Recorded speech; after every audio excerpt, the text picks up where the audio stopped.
Fúha, že to není moc dobrý nápad dávať prasatá von, však oni nás zdrhnú a kto ich tu bude naháňať. Máme ich tu vyše 3 mesiace a v tom hnoji je strašne veľa dažďoviek. Je tam veľa chrobáčikov a tie naše prasiatka ich vlastne vyberajú. Zároveň nám kompostujú.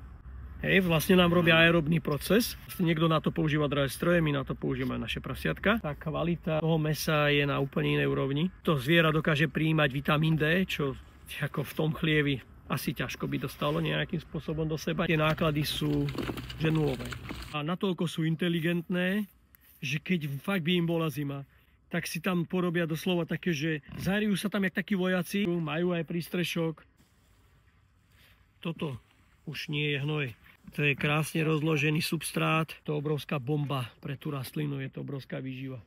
No a dá sa povedať, že sme medzi prvými na Slovensku, čo sme takto vlastne prasiatka oficiálne dali von. Pre mňa má toto väčší význam takto zviera chovať vonku, ako vnútri zajatí. Čo vlastne tým ľuďom podávame na stôl? Na to si odpovedajte všetci sami. A hlavne sú spokojné a to je dôležité. To je najdôležitejšie. Paráda.